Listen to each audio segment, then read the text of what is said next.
الرحیم مشکل کے راستے آسان ہو گئے، مشکل کے راستے آسان ہو گئے، دشمن یہ دیکھ کر حیران ہو گئے۔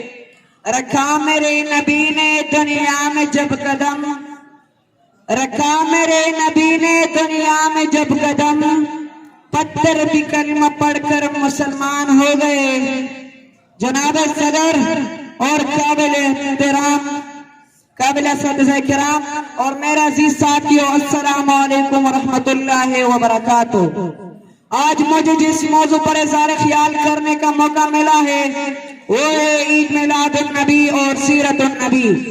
جناب صدر، ہر طرف اندھیرے کا راج تھا، جہالت کا دور تھا، منافقت کی، شراب پانی کی طرح پی جاتی تھی۔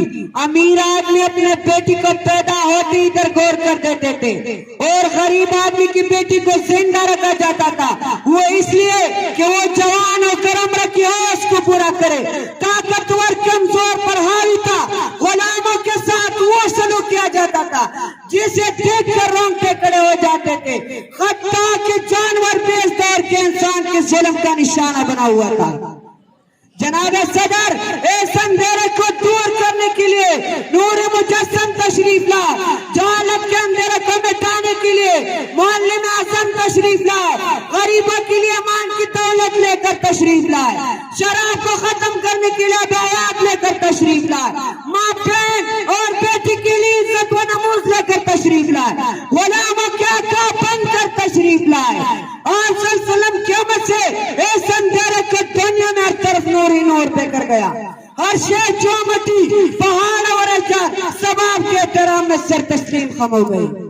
جناب صدر، حضور صلی اللہ علیہ وسلم ہر انسان کے لیے پیغام نجات لے کر آئے، بنی نوح انسان کے لیے رحمت بن کر آئے۔ آپ صلی اللہ علیہ وسلم وہی نبی ہے جن کے امت دینے کی خواہش تمام انبیاء نے کی تھی۔ ہم کتنے خوش نصیب ہیں، ہمیں ایسا نامدار کی غلامی نصیب ہوئی جس کی خواہش ہر نبی کو تھی، خواہش کیوں نہ ہوتی۔ روز محشر وہی تو شفاعت فرمائے گے، وہی تو ان کو سر پہنائے گے، وہی تو اپنے امت کو بخشوائے گے۔ جناب صدر، حضور صلی اللہ علیہ وسلم کی زندگی ہمارے لیے کل کتاب ہے مگر بات عمل کرنے کی، اور وہ کل کتاب ہے قرآن مجید۔ قرآن مجید میں ہر قانون، ہر مسئلہ، ہر مشکل کا حل اور ہر بیماری کی دوا موجود ہے۔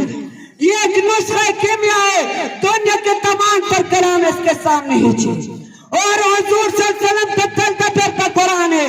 مجھے تو رشک آتا ہے حضرت حلیمہ کی قسمت پر جن کا دودھ سرور کائنات نے پیا، جس نے شہنشاہ عالم کو اپنے گود میں کھلایا۔